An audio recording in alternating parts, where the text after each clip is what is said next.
Welcome back, everyone, to the Bears Family Plays YouTube channel. Today is Sunday, December 29th, and I'm back for some Sunday NFL action. The games on the Sunday slate, they are not good. I'm just going to get out in front of it. We have, like, the Titans going up against the Jaguars. We have the Raiders going up against the Saints. This is not a week that you really want to be watching the NFL. We do have a couple decent games and a very good Sunday night game with the Dallas Cowboys playing the Eagles in the afternoon, maybe the best game on the slate for the entire slate, but even in that game, there's multiple people going to be out. So this slate stinks. It stinks to high heaven. Before we break down a couple of games for Sunday, though, let's take a look at the plays from Saturday. We're going to take the 2-2 day. Should have been 3-1. Don't know how Denver does not cover in overtime. Absolutely brutal beat on that. I can't necessarily be too mad because they hit a Hail Mary basically at the end of the game to tie it up. Bo Nix said go for 2. There was a replay. Then they kicked the 1. I understand it. I wish they would have went for 2, though. I really wish they would have went for 2. Would have been a 3-1 day. The 2 winners were the Cardinals, plus 6.5. They just lost by 4 points. Crazy game. Cardinals probably should have won that game outright. And the other winner was Chase over 92.5 receiving yards, finished with 100+. The losers in these games, obviously the Broncos, plus 3. And then Kyron Williams over 91.5 rushing, finished with 50-something in that game. So a 2-2 day. We're going to move on to Sunday again. Short breakdown. Just not a lot of games that I'm interested in watching, not a lot of games that I think you can make money on. This might be one of them, though. I'm going to take the Panthers plus 8.5 going up against Tampa Bay. Tampa Bay is still fighting for their life. They still have a chance to get in the playoffs with the Falcons having Michael Penix Jr. They're more exciting, in my opinion, than Tampa Bay. I know Baker's an incredible quarterback.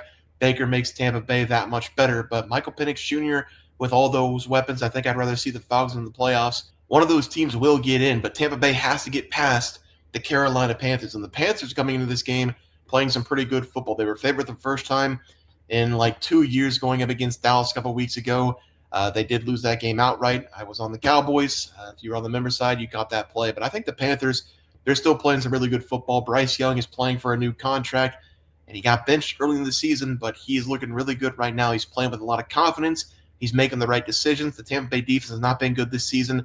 We're going to see 2 defenses go head-to-head here that are both bottom of the barrel this season in the NFL. I think it's going to be a high-scoring game, and I do think Carolina is going to give the Buccaneers a scare. I'm going to take them with the points, plus 8.5. I will not be surprised at all if the Panthers potentially win this game, and I'll give the Bucs the nod, though, because they desperately need it more than the Panthers. So I'm going to take Tampa to win, Carolina to cover. Also, if you did not see, Xavier Legette bringing in his raccoon that he had at Christmas for leftovers. It was either Thanksgiving or Christmas. I think it was Christmas leftovers. His family eats raccoon. I try it. I try it. Probably just tastes like chicken. That's what they always say, right? Any mystery meat tastes like chicken. Well, I'll try some raccoon anytime, anywhere.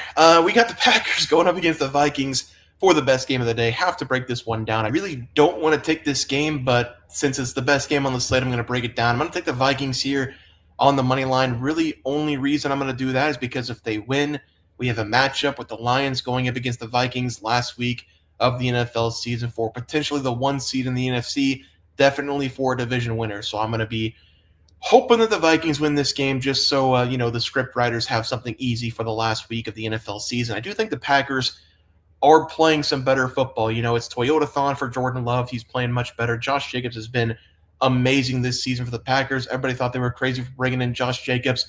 Basically the same player as Aaron Jones. Aaron Jones doing great things for the Vikings. Josh Jacobs is playing better than Aaron Jones. I don't care what anybody says. Josh Jacobs has made this Packers offense tick, and he is playing extremely well over the last several games. I mean, if they would have left him in the Saints game, he probably would have had 3 or 4 touchdowns in that game. So he's just playing at another level right now. I think the Packers are a very good team. I do not think, though, this is going to be a defensive battle. I think both teams will be able to move the ball up and down the field. I'm going to trust Sam Darnold just a little bit more at the end of the game. I'm going to take the Vikings with all the weapons on the offensive side. Give me them on the money line to win this game outright. Let's move over to some player props. First player prop of the day, we're going to go to that Carolina and Buccaneers game. I think this is a very good play. Jalen McMillan. Name probably sounds familiar because you probably watched him in the national championship game in college last year. Played for Washington going up against Michigan. One of the better players on the field in that game. He's a 3rd-round pick for Tampa Bay. I think he was a steal of the draft. He's been good this season in the back half. Buccaneers having all those injuries this season. Mike Evans going down. Chris Godwin going down. Chris Godwin out for the season.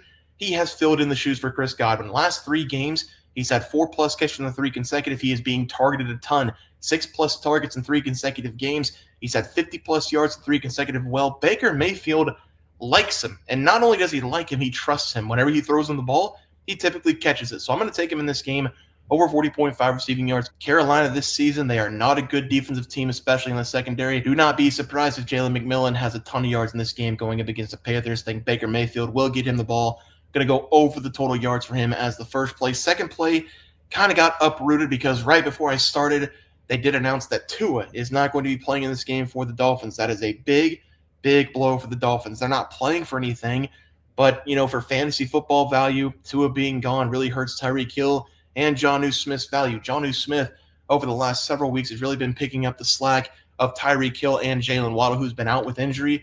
Jonnu Smith, over the last several games, 40+ yards in 8 consecutive. He's had 6+ catches in 6 of the last 7 games as well. He's been an absolute machine in the middle of the field, and Tua has been going to him a lot over the last couple of games. Now, the problem is Tua's out in this game, going to be Tyler Huntley at the quarterback position. We have seen him play this season.